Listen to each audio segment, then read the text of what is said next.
no Evangelho de João, capítulo 5. Hoje nós chegamos ao nosso terceiro sinal. Terceiro sinal do Evangelho de João. Nós vamos expor do verso 1 ao 15, mas vamos ler até o verso 18. O verso 16 inicia uma nova cena na narrativa, mas ele é importante para nós entendermos o que está acontecendo aqui. João capítulo 5, começando no versículo 1. Lembre-se que essa é a palavra infalível do Senhor. Passadas estas coisas, havia uma festa dos judeus, e Jesus subiu para Jerusalém. Ora, existe ali, junto à porta das ovelhas, um tanque, chamado em hebraico Betesda, o qual tem 5 pavilhões. Neste jazia uma multidão de enfermos, cegos, coxos, paralíticos, esperando que se movesse a água, porquanto um anjo descia em certo tempo, agitando-a. E o primeiro que entrava no tanque, uma vez agitada a água, sarava de qualquer doença que tivesse. Estava ali um homem enfermo, havia 38 anos. Jesus, vendo-o deitado e sabendo que estava assim há muito tempo, perguntou-lhe: queres ser curado? Respondeu-lhe o enfermo: Senhor, não tenho ninguém que me ponha no tanque quando a água é agitada, pois enquanto eu vou, desce outro antes de mim. Então lhe disse Jesus: levanta-te, toma o teu leito e anda. Imediatamente o homem se viu curado e, tomando o leito, pôs-se a andar. E aquele dia era sábado. Por isso disseram os judeus ao que fora curado: hoje é sábado, não te é lícito carregar o leito. Ao que ele lhes respondeu: o mesmo que me curou me disse: toma o teu leito e anda. Perguntaram-lhe eles: quem é o homem que te disse: toma o teu leito e anda? Mas o que fora curado não sabia quem era, porque Jesus se havia retirado por haver muita gente naquele lugar. Mais tarde, Jesus o encontrou no templo e lhe disse: olha que já estás curado, não peques mais, para que não te suceda coisa pior. O homem retirou-se e disse aos judeus que fora Jesus quem o havia curado. E os judeus perseguiam Jesus, porque fazia estas coisas no sábado. Mas ele lhes disse: meu pai trabalha até agora, e eu trabalho também. Por isso, pois, os judeus ainda mais procuravam matá-lo, porque não somente violava o sábado, mas também dizia que Deus era seu próprio pai, fazendo-se igual a Deus. Vamos orar, irmãos, mais uma vez.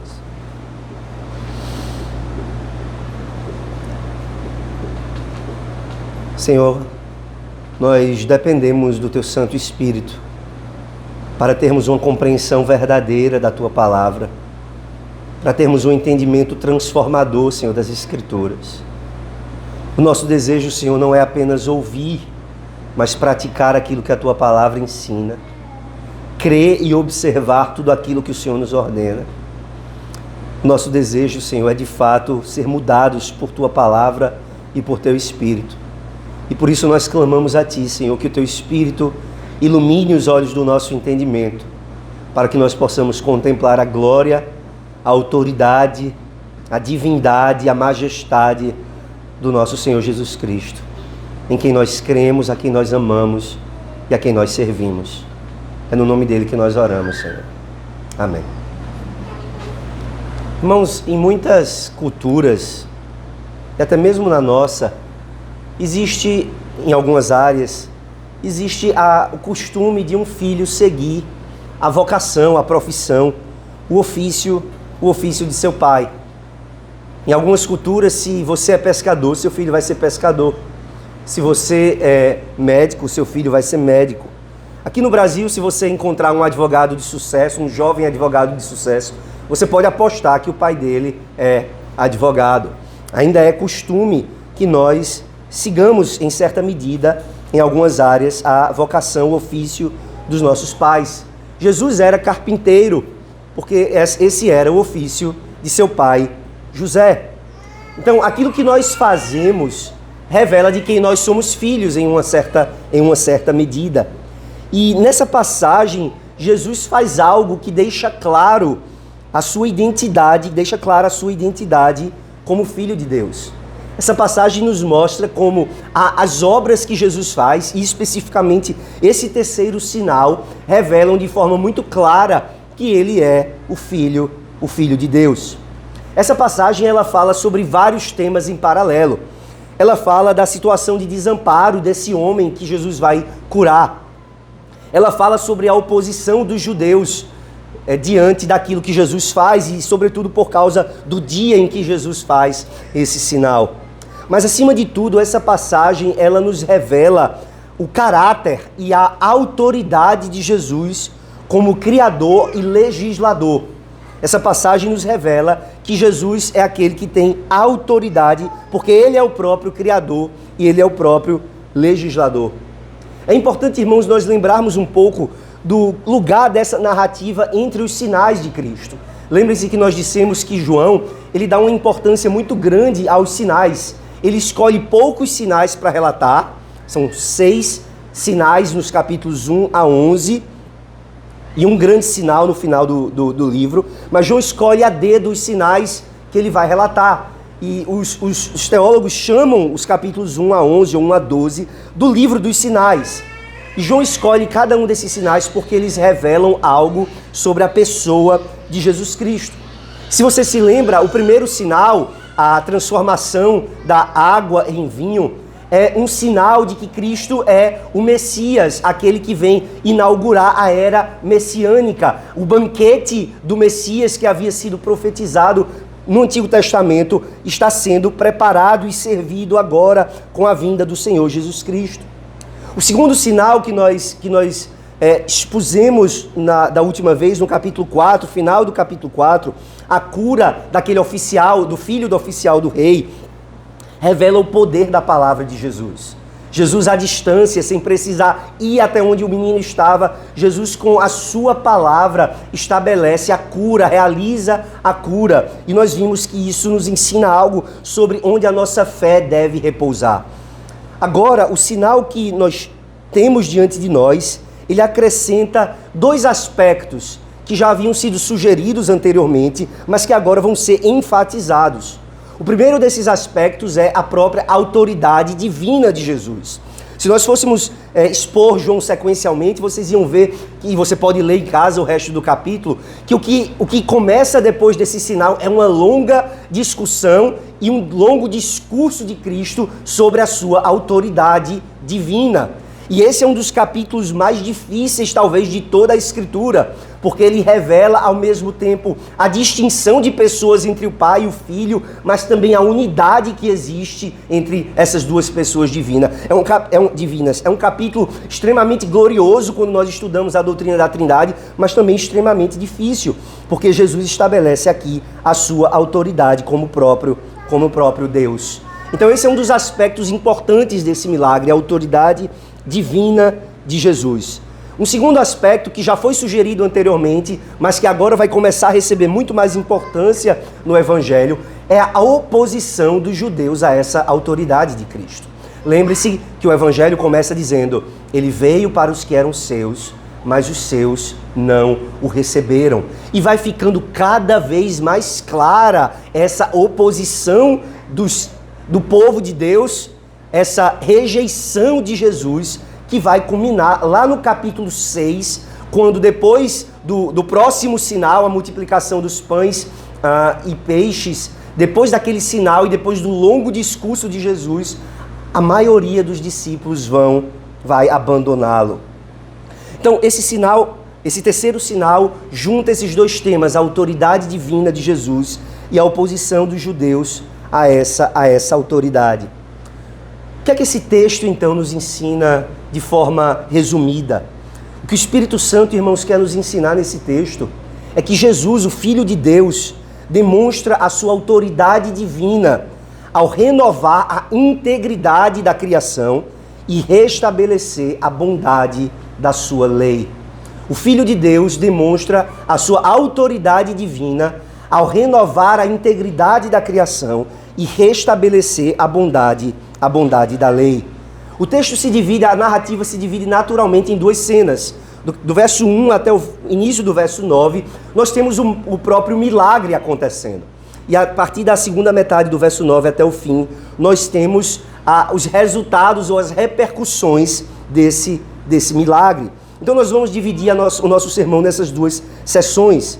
Nos versos de 1 a 9, o que nós vemos é a autoridade divina de renovar a criação. Veja o cenário que João estabelece nos versos de 1 a 4. Primeiro, João nos mostra a ocasião em que esse sinal acontece. Ele diz no verso 1, passadas estas coisas, havia uma festa dos judeus e Jesus subiu para Jerusalém.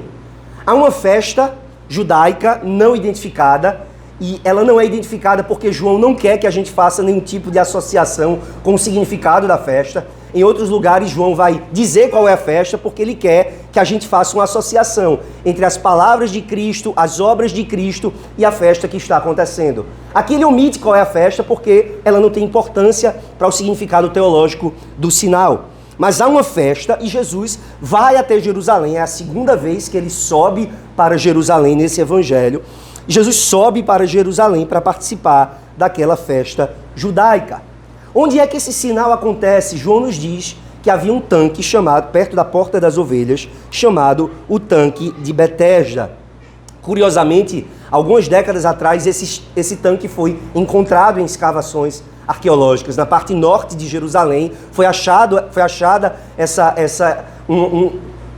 um grande complexo de piscinas, por assim dizer, né? São piscinas divididas em duas grandes áreas, cada uma delas com 5 pavimentos. E esse tanque, chamado Tanque de Betesda, é o local onde esse milagre vai acontecer. Qual é o desafio? O desafio é que há uma multidão de enfermos e doentes naquele lugar. O verso 3 diz, neste jazia uma multidão de enfermos, cegos, coxos e paralíticos. Há uma multidão de doentes, e há no verso 4 essa tradição de que um anjo aparecia, agitava as águas daquele tanque, e as pessoas corriam para serem curadas, e o primeiro que chegasse às águas recebia a cura. O verso 4 não aparece em todos os manuscritos que nós temos da Bíblia, e por isso ele aparece entre colchetes na nossa tradução. Provavelmente ele descreve uma superstição, uma crença que as pessoas tinham de que era isso que acontecia, né? E o próprio homem vai dizer que a razão pela qual ele não é curado é porque ele não consegue chegar rápido quando ele está caminhando, e provavelmente ele era ou paralítico ou tinha algum tipo de deficiência nas pernas. Então, ou ele não andava ou ele andava muito mal e ele não conseguia chegar rápido àquele tanque para ser curado. Então esse homem está diante desse grande desafio, né? Há uma multidão de enfermos, todos querendo ser curados por essa água, e esse homem está ali, nós vamos ver, há 38 anos, e ele não consegue receber a cura tão sonhada. A partir do verso 5, nós vemos então a cura acontecer. Jesus se aproxima desse homem. Veja o verso 5. Estava ali um homem enfermo, havia 38 anos. Jesus, vendo-o deitado e sabendo que estava assim há muito tempo, perguntou-lhe, queres ser curado? Respondeu-lhe o enfermo, Senhor, não tenho ninguém que me ponha no tanque quando a água é agitada, pois enquanto eu vou, desce outro antes de mim. Como eu disse, a doença desse homem não é identificada, mas o contexto e as palavras que ele diz sugerem que ele era um paralítico ou tinha algum tipo de deficiência nas pernas. O tempo é extremamente importante nesse texto. São 38 anos. 38 anos é mais do que o meu tempo de vida e certamente de muitos de vocês. E esse é o tempo que esse homem vem sofrendo. Esse tempo é relevante para a narrativa por 2 motivos. Primeiro, porque ele enaltece a clareza do milagre. Esse não é um ator que alguém encontrou na rua e chamou para fingir que o milagre estava acontecendo. Esse era um homem conhecido, ele estava ali todos os dias, ou pelo menos todas as épocas em que se acreditava que aquela água seria agitada pelo anjo. Então ele está ali, ele é conhecido das multidões, ele é conhecido da população daquela área, todo mundo sabe que ele é um paralítico, todo mundo sabe que ele tem uma doença incurável. 38 anos. Não há espaço para dúvidas de que se esse homem for curado, ele está sendo curado por um milagre real. Por outro lado, os 38 anos enfatizam a dimensão do seu sofrimento, a dimensão da sua angústia. Esse milagre guarda muitas semelhanças com o milagre que Jesus vai fazer no capítulo 9 de João, em que nós temos um cego de nascença. Esses dois sofrem por muito tempo e são curados por Cristo de uma enfermidade incontestável que todos conhecem. Mas a gente vai ver que há algumas diferenças importantes na maneira como esse homem reage e como o cego de nascença reage ao ser curado. O que é importante aqui nesses versos é a ênfase que João dá na autoridade e na soberania de Jesus. Veja que João relata uma multidão e Jesus, de forma curiosa, ele aborda esse homem. Diferente de outras narrativas em que Jesus é procurado, quando os amigos do paralítico sobem a casa, abrem o telhado, colocam a maca, descem a maca na frente de Jesus. Essa é uma situação diferente. Jesus soberanamente se aproxima e aborda aquele homem. Jesus soberanamente se aproxima e oferece a cura. Jesus diz: queres ser curado? O homem levanta uma série de obstáculos. Ele diz: eu não sou curado, não é porque eu não quero, mas é porque há essa e aquela dificuldade. E Jesus, praticamente ignorando tudo que ele diz: levanta, toma o teu leito e anda, no verso 8. Veja que a ênfase está nessa autoridade absoluta de Jesus. E essa sessão termina no início do verso 9 dizendo: imediatamente o homem se viu curado e tomando o leito, pôs-se a andar. Jesus cura esse homem imediatamente e perfeitamente. Irmãos, o que é que um texto como esse nos ensina? Um texto como esse nos ensina, em primeiro lugar, que o pecado e a queda trouxeram muita aflição e sofrimento ao mundo. E o povo de Deus não está imune ao sofrimento. Não é porque nós somos crentes que nós não vamos passar por dificuldades, por aflições, por angústias, por sofrimentos. Pelo contrário, é uma marca do povo de Deus sofrer as misérias do pecado. O próprio Jesus sofreu essas misérias. É parte da nossa caminhada cristã sofrer com as misérias do pecado também. Um outro aspecto que esse texto nos ensina é que algumas dessas provações que nós passamos, algumas dessas aflições que nos acometem, estão além e acima da possibilidade de ajuda humana. Essa era a condição desse paralítico naquele tanque. Aquilo que ele precisa, nenhum homem pode proporcionar para ele. Algumas das nossas provações, nenhum homem pode nos ajudar a enfrentar. Às vezes porque de fato eles não podem fazer nada a respeito. Às vezes porque eles não querem fazer nada a respeito. Ou às vezes porque os próprios homens são a causa da nossa aflição. Seja qual for o caso, irmãos, Deus pode fazer algo. Nenhuma aflição e nenhum sofrimento está fora ou além do alcance da soberana mão de Deus. E esse texto nos mostra que aquilo que nenhum homem fez durante esses 38 anos, o Senhor Jesus se aproxima desse homem e faz. Esse texto nos ensina ainda, irmãos, que a ação de Deus não está presa à ação dos homens. A ação de Deus não está presa à vontade dos homens. A ação de Deus não está presa aos meios humanos. Jesus olha para uma multidão de doentes e ele se aproxima daquele paralítico que nem sabe quem ele é. Intervém e cura e restaura a saúde e a integridade daquele homem. Esse texto nos mostra que Jesus tem todo o poder e também ele tem toda a compaixão e todo o amor para se aproximar de nós. Mais uma vez, irmãos, João está nos ensinando e nos lembrando de que esse Jesus que está andando por Jerusalém e pela Galileia, ele é o Messias prometido. Ele é aquele que vem inaugurar a nova criação.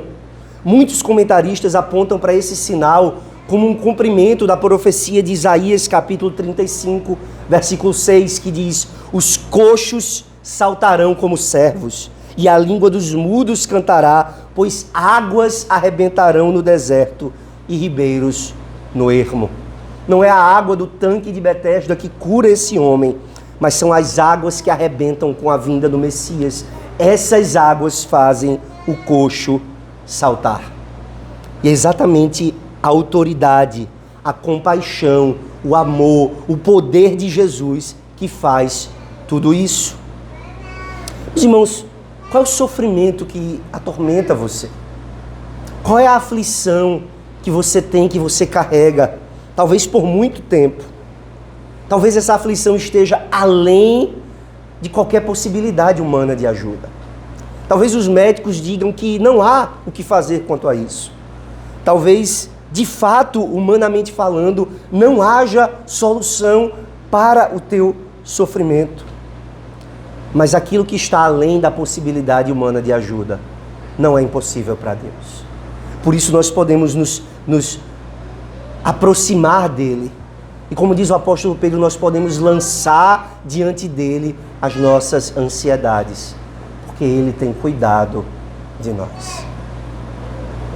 Nós podemos nos aproximar de Jesus e clamar a ele por socorro, porque ele tem cuidado de nós.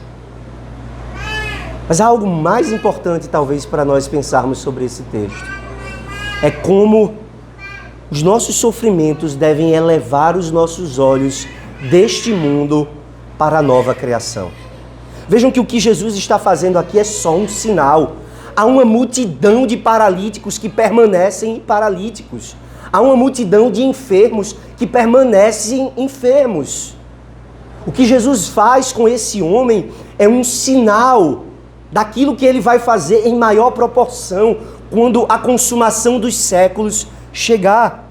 E por isso, irmãos, os nossos olhos precisam estar não na cura que o Senhor pode nos dar agora, e de fato Ele pode, mas os nossos olhos devem estar focados na esperança que nós temos dessa nova criação ser consumada. Os nossos sofrimentos, sim, devem nos levar a orar ao Senhor e pedir que Ele nos livre, que Ele nos cure, que Ele nos restaure. Tudo isso nós devemos fazer.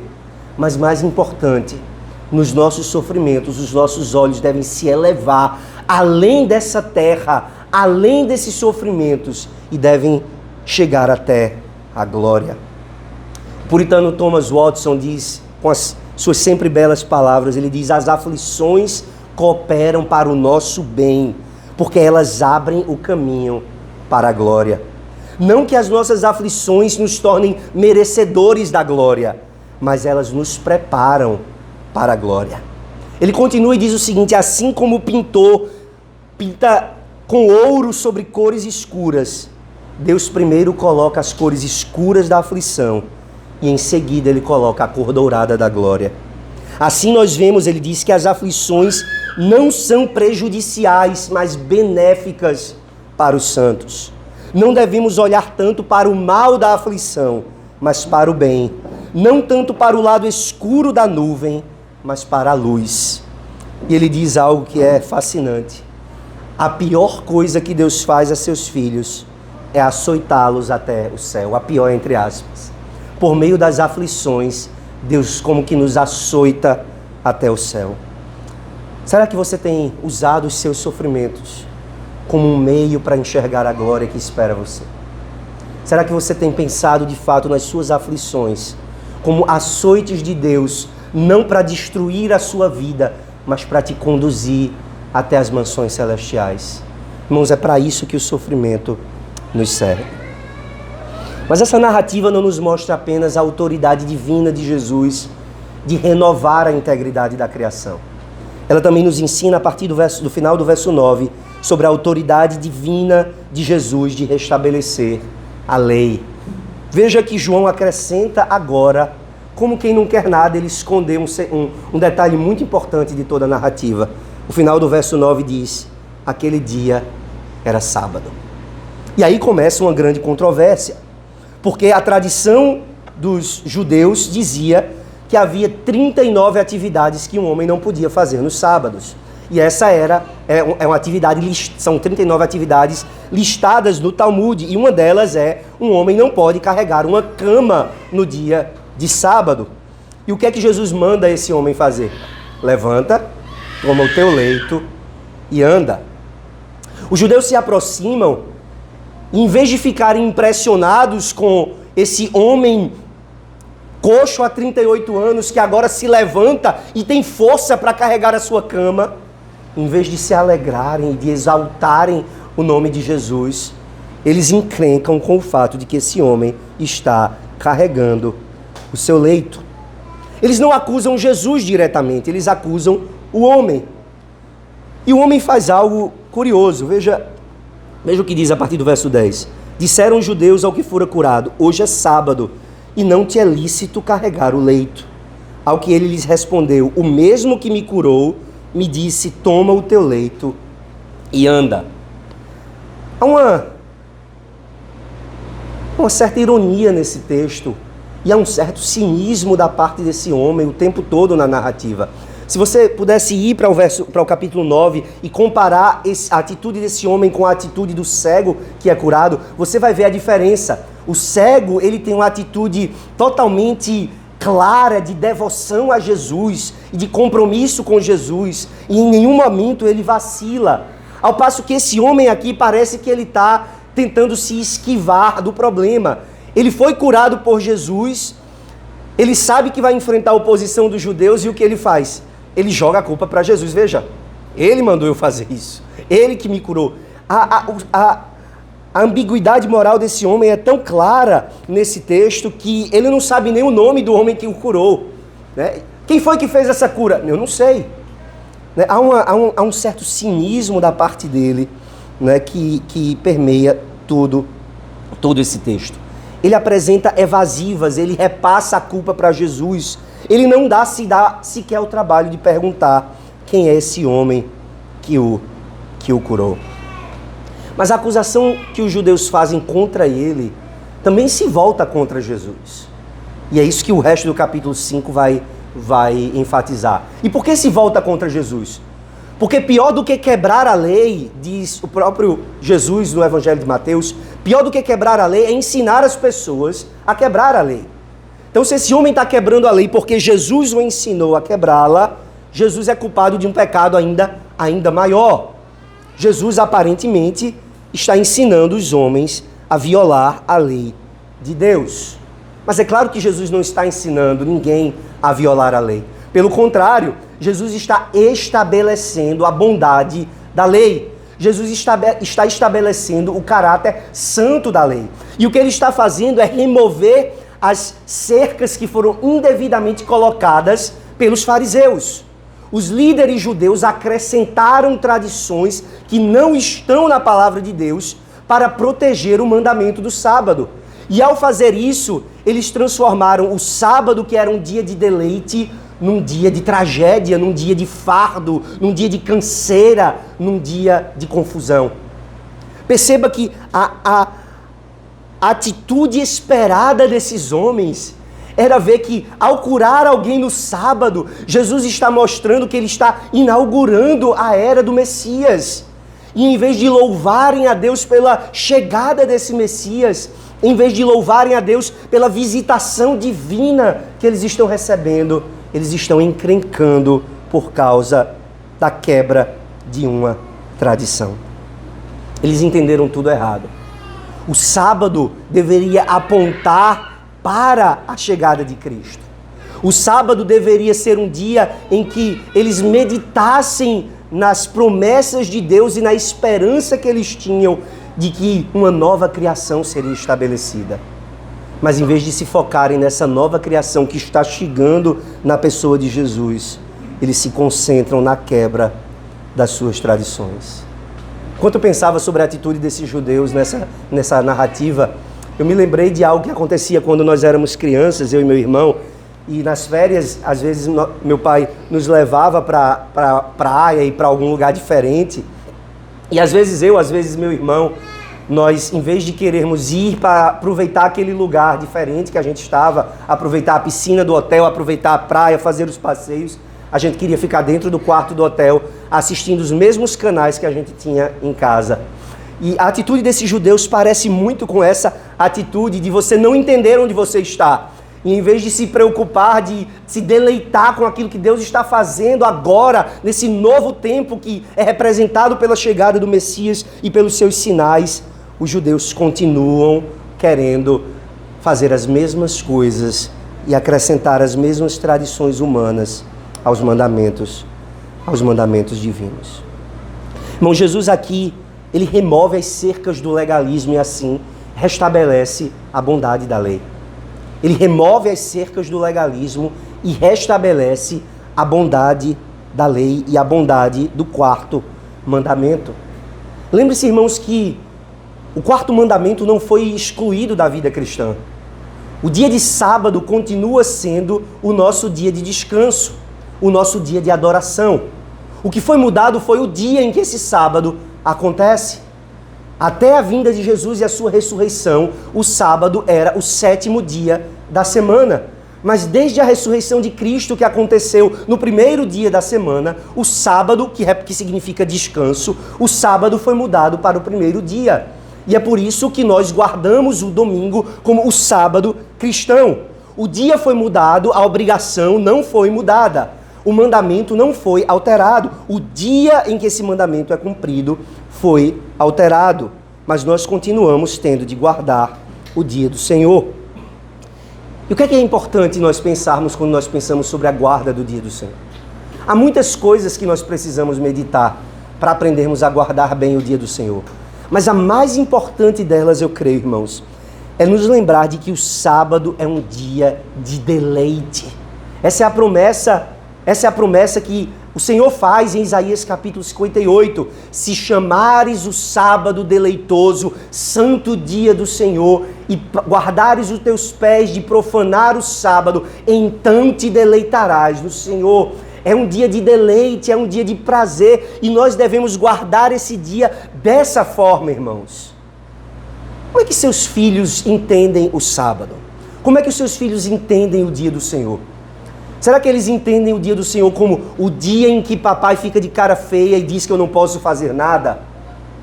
Ou será que eles entendem o dia do Senhor como esse grande dia de alegria e de prazer, em que a gente pode deixar tudo de lado e concentrar os nossos olhos na pessoa e na obra do nosso Redentor?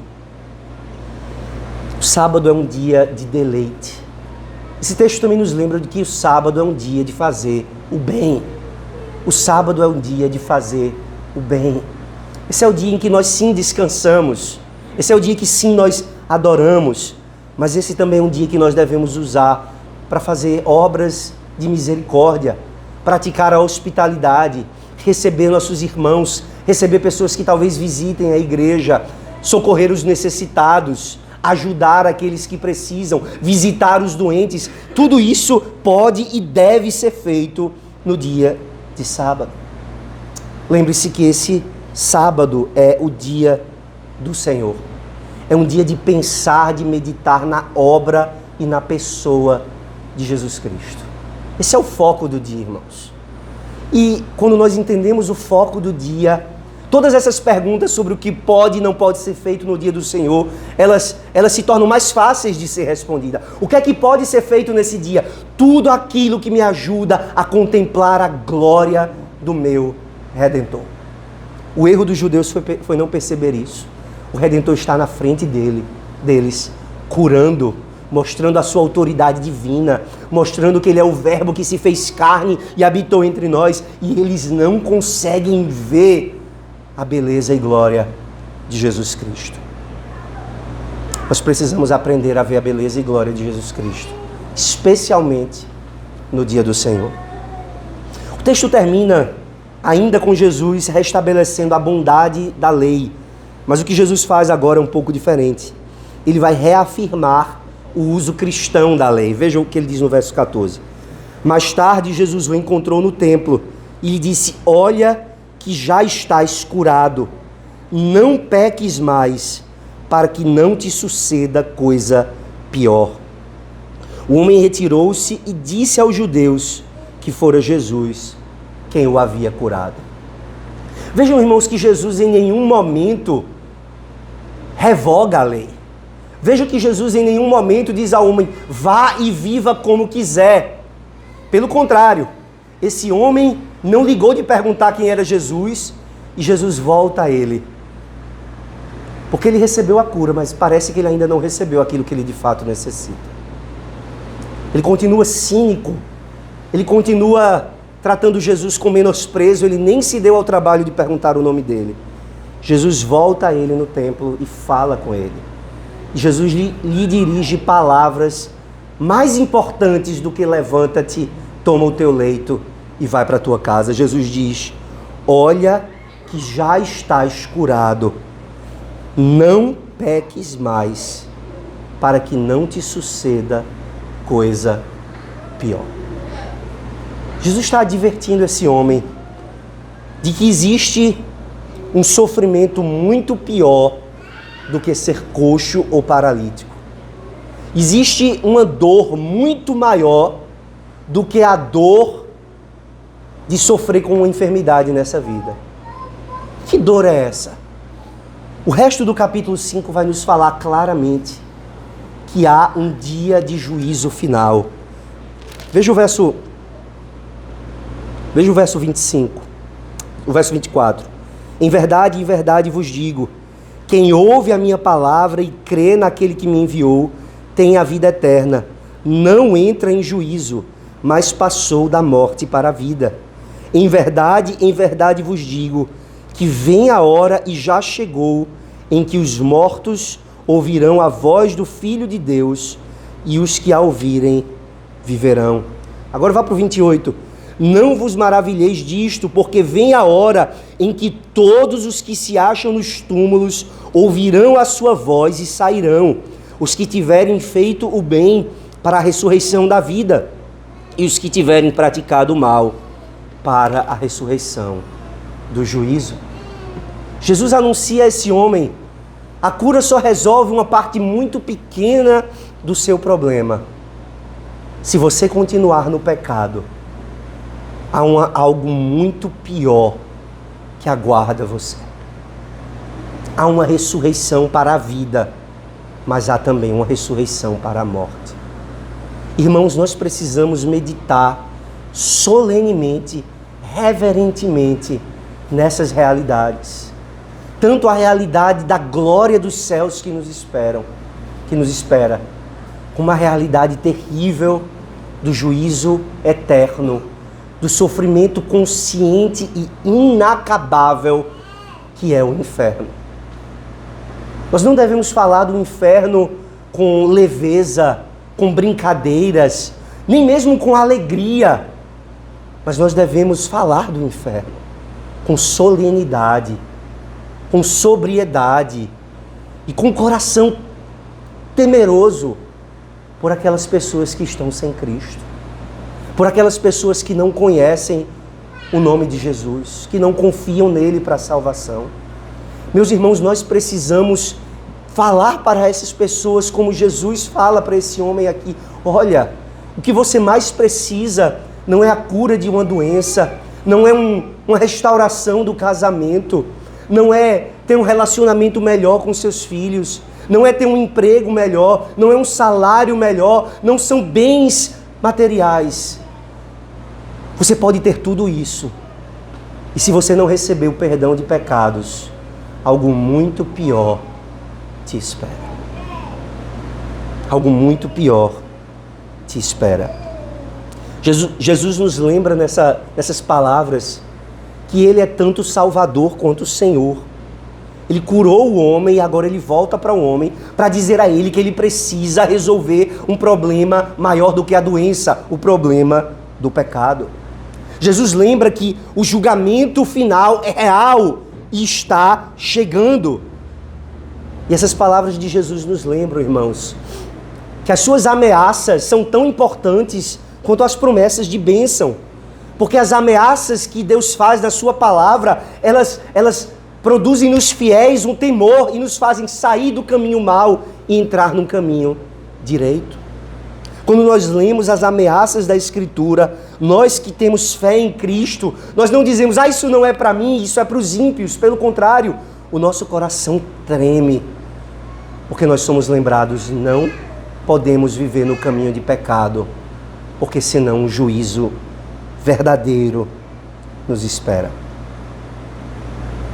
Jesus restabelece a lei e mostra assim a sua autoridade divina.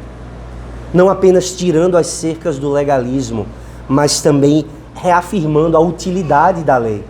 A lei nos revela o que é o pecado, do qual nós devemos fugir. Você segue os mandamentos de Jesus? Você ama a sua lei? Você se deleita nas ordenanças e nas ordens de Deus, tanto quanto você se deleita com o Evangelho? Você dá ouvido às exortações da palavra de Deus? Você dá ouvido às admoestações, aos alertas, às ameaças que a palavra de Deus faz? Você treme diante dessas coisas? É assim que o nosso coração deve responder, irmãos. Para os cristãos, essas ameaças são parte da disciplina de Deus, que nos colocam no caminho correto. Mas se há alguém aqui que não é cristão, se há alguém aqui que não está em Cristo, essas ameaças são a sentença de um juiz. Jesus está dizendo, há um juízo final chegando. E só há um caminho para escapar da sentença de morte. E esse caminho é receber o perdão dos pecados que Jesus oferece no Evangelho. Nós ouvimos hoje na certeza do perdão, nós temos um advogado junto ao Pai, Jesus Cristo justo. E Ele é a propiciação, Ele é a oferta que traz a paz entre nós e Deus. Ele é a propiciação pelos nossos pecados, e não somente pelos nossos, mas pelos do mundo inteiro. É por isso que, embora calvinistas, embora crendo na doutrina da predestinação, nós não temos vergonha de oferecer o Evangelho a todos, porque nós dizemos aos homens que aquele que confia em Jesus escapa do juízo. Aquele que coloca a sua fé em Jesus não verá a morte, mas passa da morte para a vida. Aquele que nele crê não é julgado. Aquele que não crê já está julgado. O Evangelho oferece salvação a todos aqueles que confiam em Cristo. O Evangelho oferece perdão a todos aqueles que depositam sua fé no Redentor. E a promessa é certa, está aqui no Evangelho de João. Aquele que vem a mim, de modo nenhum o lançarei fora. Irmãos, Jesus curou esse homem, mas Jesus estava muito mais preocupado com a alma dele do que com o corpo.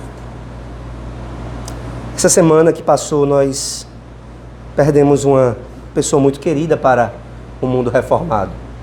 Talvez alguns de vocês nunca tenham ouvido falar nela, mas talvez alguns tenham ouvido falar da nossa irmã Arielle Pedrosa, uma irmã em Cristo que era uma das líderes do movimento homeschooling no Brasil, uma das pioneiras desse movimento no Brasil. Uma mulher piedosa que 2 anos atrás, foi exatamente no dia 24 de dezembro de 2021, que a Arielle anunciou nas redes sociais que tinha um câncer de cólon que já estava espalhado pelo fígado, pelo pulmão. E nos últimos 2 anos, Arielle lutou contra esse câncer, sofreu por esse câncer diariamente, ela, seu esposo e seus filhos. E ela veio a falecer na última semana. E seu esposo publicou no perfil dela um texto que ela deixou escrito para ser publicado, porque ela sabia que a sua hora estava chegando. E ela escreveu o seguinte: queridos seguidores, o Senhor que nos encontra em cada momento da vida também está pessoalmente presente do outro lado da morte.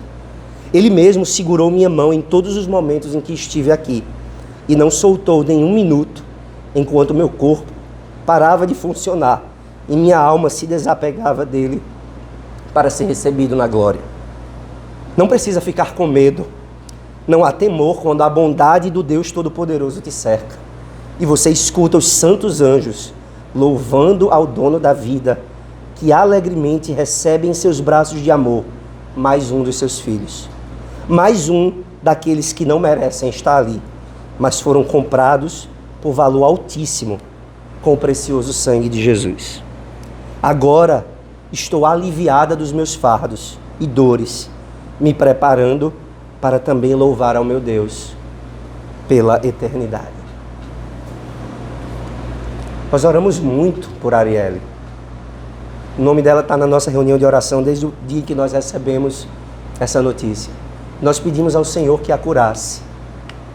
E aprove ao Senhor não curá-la, mas chamá-la para si. Mas nós sabemos que o Senhor fez por ela a obra maior que Ele quis fazer por aquele paralítico. Ele perdoou os pecados dela e lhe deu a esperança da ressurreição e da vida eterna em Cristo. E isso é o que de fato esse sinal aponta para nós. É para esse lugar que os nossos olhos devem olhar. Não para a cura do corpo que Jesus operou, mas para o livramento que Ele nos dá do sofrimento eterno. Se nós estamos em Cristo, alguns de nós vamos adoecer e ser curados, outros de nós vamos adoecer e não ser curados. Mas se estamos em Cristo, todos nós contemplaremos a face do Senhor na nossa carne. Com a carne nós veremos a Deus. Nós não passaremos pela morte eterna. Nós não entraremos em juízo. Nós não morreremos eternamente. Nós não experimentaremos do lago que arde em fogo e enxofre.